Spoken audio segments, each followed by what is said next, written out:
As part of efforts geared towards providing succor to the Borno State flood victims, Save the Children International Nigeria says it has set up a multi-purpose cash assistance program, health and nutrition outreach services, among other humanitarian aid for the affected households in the state. The country director, Save the Children International Nigeria, Duncan Harvey, made the disclosure at a press conference in Abuja on Wednesday. Let's now join Clearview's correspondent for details. The devastating floods, which have ravaged the Maiduguri and Jere local government areas of Borno State in the past week, has been described as one of the worst in 30 years. According to the National Emergency Management Agency, NEMA, over 400,000 people have been displaced and at least 37 people have died, while 58 others sustained different degrees of injury.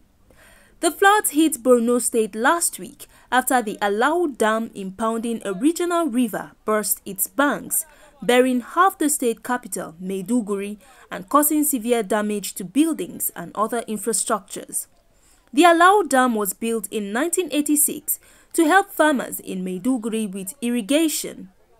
A similar development in 1994 had caused the dam to break, inundating Maiduguri and its surrounding areas, while in 2012, the same dam broke and flooded nearby communities. In support of the federal government's efforts to address the situation, Save the Children International says it is setting up a health and nutrition outreach service to help affected households and victims through the challenging times. In one of the camps, we are extending our therapeutic feeding programs for underweight children. So we have an active screening program where we're trying to identify children who are malnourished, who are underweight, and we're working together with the Ministry of Health to identify those children, to put them onto therapeutic feeding programs in order to make sure that they can recover as soon as possible. So we're very concerned about scaling up that program. This is not new work to Save the Children in Maiduguri, and like I say, we've been working for the last 10 years across MMC and Jere LGAs with those kinds of interventions, but we're now scaling those up as a particular priority.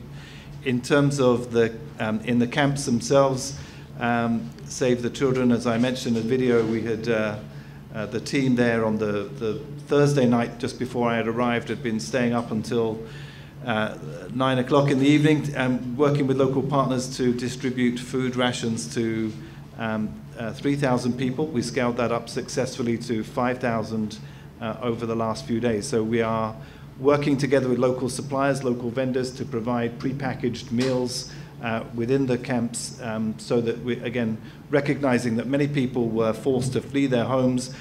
They weren't able to bring cooking utensils, they can't prepare their own food, so there's a real need in many of these camps for pre-prepared food to be delivered and distributed. So that's another key area of intervention for us.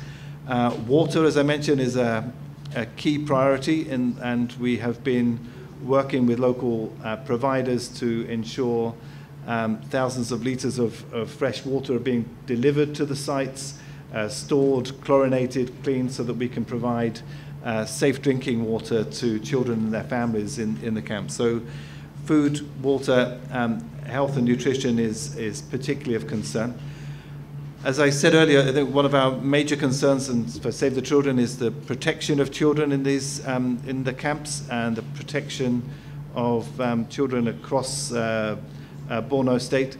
We've seen relatively large numbers of children being separated from their families, and we are working again with all the authorities on the ground, with NEMA, with SEMA, in order to make sure that children are reunified with their families as quickly as possible. SCI Country Director Duncan Harvey also called on the federal government to encourage and support humanitarian actors by creating enabling systems that would help speed up emergency response efforts. As Save the Children, we're trying not to respond independently. We want to work within the existing mechanisms. We recognize the very strong need for coordination. We don't want all agencies to be focusing on one or two camps. There are 26 camps, so we really need to make sure that children and their families are being supported and protected in all of those camps. That's a major challenge, to coordinate those efforts. West Africa has experienced some of its worst flooding in decades. According to the United Nations, over 2.3 million people were affected in 2023, 3 times the 2022 figure. Borno State has over the last decade experienced humanitarian crisis due to activities of Boko Haram insurgency, where over 2.6 million people have been displaced, with many living in camps that are vulnerable to flooding. Gloria Atta, reporting for Clearview News.